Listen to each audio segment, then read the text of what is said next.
Hello friends, welcome to my channel TSR study point. TSR study পয়েন্টের তরফ থেকে তোমাদের সকলকেই স্বাগত। প্রত্যেক দিনের মতো আজকেও চলে এসেছি আরও একটি নতুন ভিডিও নিয়ে, এবং এই ভিডিওতে আমরা আলোচনা করব তৃতীয় পর্যায়ক্রমিক মূল্যায়ন 2025 সালে ষষ্ঠ শ্রেণীর পরিবেশ বিজ্ঞান বিষয়ের একসের নমুনা প্রশ্নপত্র। তাহলে প্রশ্ন উত্তরে যাওয়ার আগে সিলেবাসটা দেখে নাও কি কি পরীক্ষা হবে, আর ভিডিও ভালো লাগলে লাইক, সাবস্ক্রাইব ও বন্ধুদেরকে শেয়ার করে দিও। কি কি পরীক্ষা হবে সিলেবাসটা দেখো। পরীক্ষা হবে সাধারণ যন্ত্রসমূহ, জীববৈচিত্র্য ও তার শ্রেণীবিভাগ, কতকগুলি বিশেষ প্রাণীর বাসস্থান ও আচার আচরণ, বর্জ্য পদার্থ, মৌলিক যৌগিক ও মিশ্র পদার্থ, মাপযোগ বা পরিমাপ, বল ও শক্তির প্রাথমিক ধারণা। একের দাগ, সঠিক উত্তরটি বেছে নিয়ে লেখো। এখানে 21টি করতে হবে, প্রতি প্রশ্নের মান 1 করে।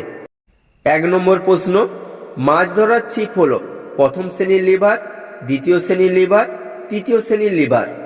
সঠিক উত্তরটি হবে তৃতীয় শ্রেণীর লিভার। 2, স্ক্রুর গায়ে যে ধাতব প্যাঁচ থাকে তা হলো লিভার, নততল, কপিকল। সঠিক উত্তরটি হবে নততল। 3, এদের মধ্যে কোনটি জটিল যন্ত্র? ছুরি, কাঁচি, সেলাই মেশিন।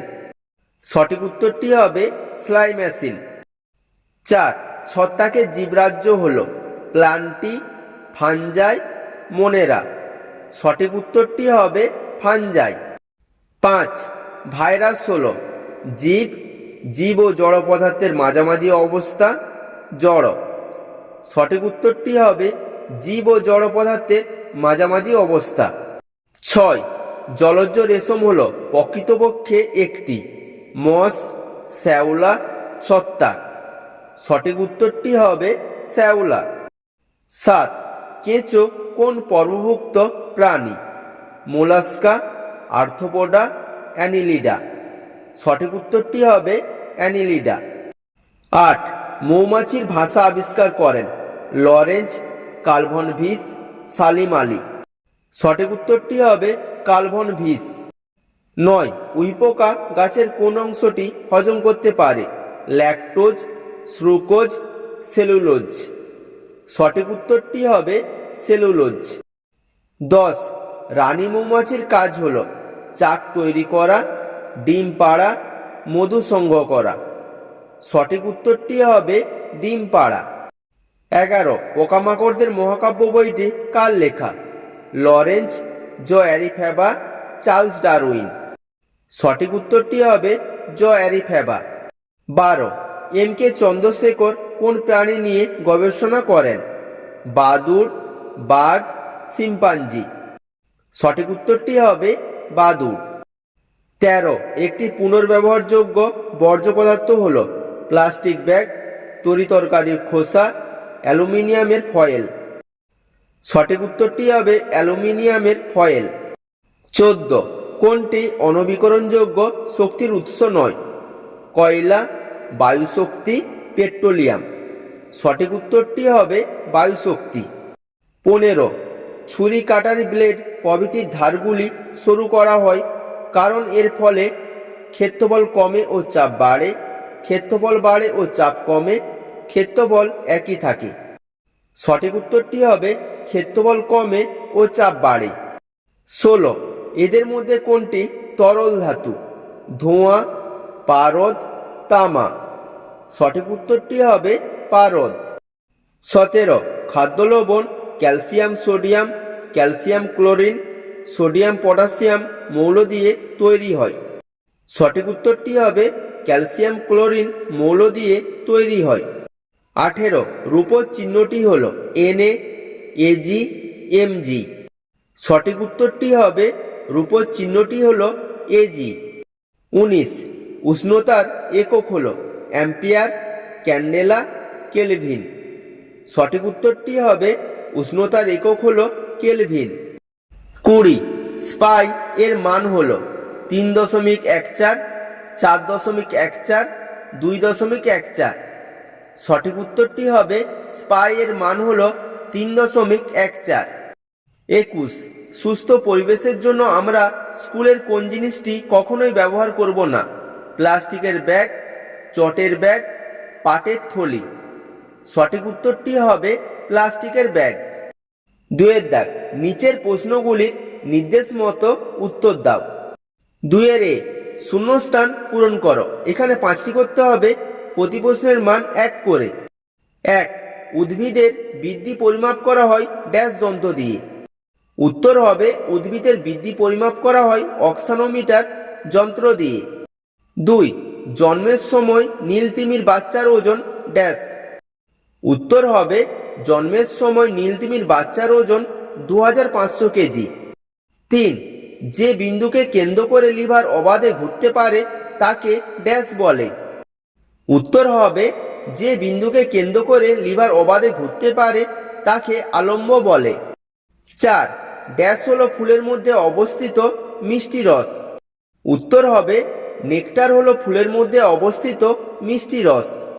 5, ফসফরাস ট্রাইক্লোরাইডের সংকেত হলো ড্যাশ। উত্তর হবে ফসফরাস ট্রাইক্লোরাইডের সংকেত হলো PCl3। 6, পাইন একটি ড্যাশ উদ্ভিদ। উত্তর হবে পাইন একটি ব্যক্তবীজী উদ্ভিদ। বি, একটি বা দুটি বাক্যে উত্তর দাও। এখানে 9টি করতে হবে, প্রতি প্রশ্নের মান 1 করে। 1, কুয়ো থেকে জল তোলার কাজ সহজ করে কোন যন্ত্র?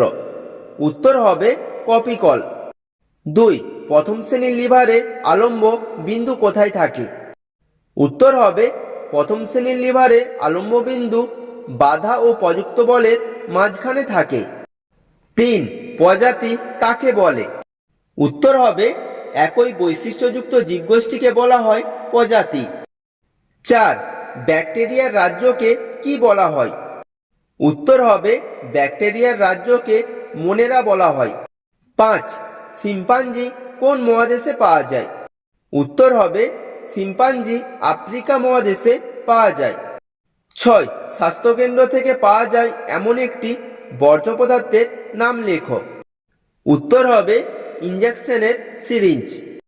7, ট্রফিক লেভেল কাকে বলে? উত্তরটা দেখো, কোনো বাস্তুতন্ত্রের খাদ্য শৃঙ্খলের সঙ্গে যুক্ত পুষ্টির ক্রমপর্যায় অনুসারে প্রতিটি স্তরকে ট্রফিক লেভেল বলে। 8, ওজন মাপার যন্ত্রের নাম কি? উত্তর হবে স্প্রিং তুলা। 9, আয়তনের একক কি? উত্তর হবে ঘনমিটার। 10, মোলাস্কার উদাহরণ দাও। উত্তর হবে মোলাস্কার উদাহরণ হলো শামুক, ঝিনুক। 3 দাগ, নিচের প্রশ্নগুলির সংক্ষিপ্ত উত্তর দাও। এখানে 7টি করতে হবে, প্রতি প্রশ্নের মান 2 করে। 1, গুল্ম জাতীয় উদ্ভিদ কাকে বলে? উদাহরণ দাও। উত্তরটা দেখো, যেসব উদ্ভিদ মাঝারি উচ্চতা সম্পন্ন ও প্রচুর ডালপালা যুক্ত হয়, ঝোপের মতো দেখতে লাগে, তাদের গুল্ম উদ্ভিদ বলে। গুল্মের উদাহরণ হলো জবা, শিউলি, গন্ধরাজ প্রভৃতি উদ্ভিদ। 2, হাইড্রোজেনের ধর্ম লেখো। উত্তরটা দেখো, হাইড্রোজেনের ধর্ম হলো 1, হাইড্রোজেন বর্ণহীন গন্ধহীন গ্যাসীয় পদার্থ এবং এই গ্যাস বাতাসের থেকে হালকা। 2, অক্সিজেনের উপস্থিতিতে হাইড্রোজেন গ্যাস নিজেই জ্বলে। 3, লব্ধ একক কাকে বলে? 4টি লব্ধ এককের উদাহরণ দাও। উত্তরটা দেখো, যেসব একক এক বা একাধিক মূল এককের সাহায্যে গঠিত হয় তাদের লব্ধ একক বলে। উদাহরণ, ক্ষেত্রফল, বেগ, ত্বরণ ও ঘনত্ব এর একক। 4, জৈব অভঙ্গুর বর্জ্য পদার্থ কাকে বলে? উদাহরণ দাও। উত্তরটা দেখো, দীর্ঘদিন মাটিতে থাকার পরেও যেসব বর্জ্যগুলির কোনো রকম পরিবর্তন হয় না এবং যারা অজীবজাত তাদের জৈব অভঙ্গুর বর্জ্য পদার্থ বলে। জৈব অভঙ্গুর বর্জ্য পদার্থের উদাহরণ হলো প্লাস্টিক, কাঁচ, কিছু রাসায়নিক পদার্থ ইত্যাদি। 5, একটি প্রথম শ্রেণীর লিভারের রেখাচিত্র আঁকো। দেখো, পাশে চিত্রটা অঙ্কন করা আছে, দেখে নাও।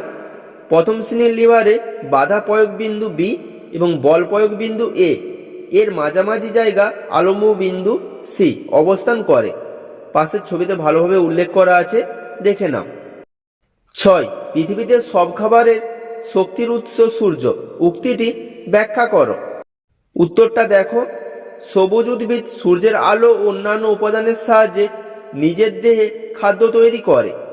সৌরশক্তি এই খাদ্যের মধ্যে রাসায়নিক শক্তি বা স্থিতিশক্তি রূপে জমা থাকে।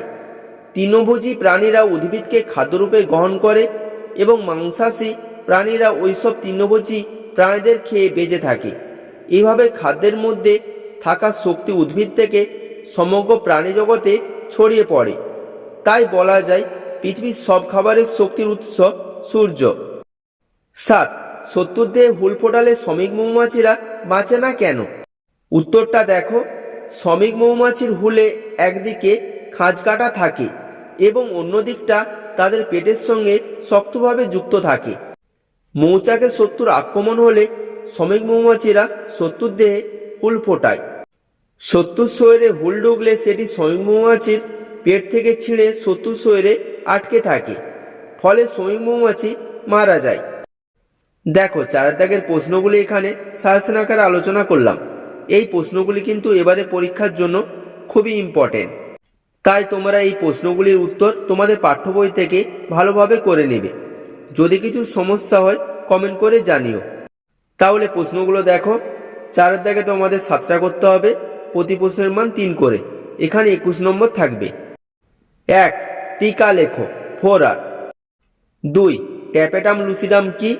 বাঘেরা কোন বৈশিষ্ট্যের জন্য হেতাল গাছে লুকিয়ে থাকতে পারে? 3. সাপেরা কিভাবে নিজেদের মুখের চেয়ে বড় শিকার গিলতে পারে? কোন সাপ সরাসরি বাচ্চা প্রসব করে? 4. টিনবার জেন, লরেঞ্জ ও জেন গুডাল কি জন্য বিখ্যাত? 5. বায়োফাইটা উদ্ভিদের 3টি বৈশিষ্ট্য লেখো। 6. উদাহরণসহ উদ্ভিদ রাজ্যের শ্রেণীবিন্যাস করো। 7. কাঠের ব্লকে ব্রেকের থেকে স্ক্রু প্রবেশ করানো বেশি সুবিধাজনক কেন? চক্র ও অক্ষদণ্ড কাকে বলে? 8. খাদ্য শৃঙ্খল ও খাদ্যজাল কাকে বলে? 9. প্রাথমিক ও লব্ধ রাশি কাকে বলে? উদাহরণ দাও।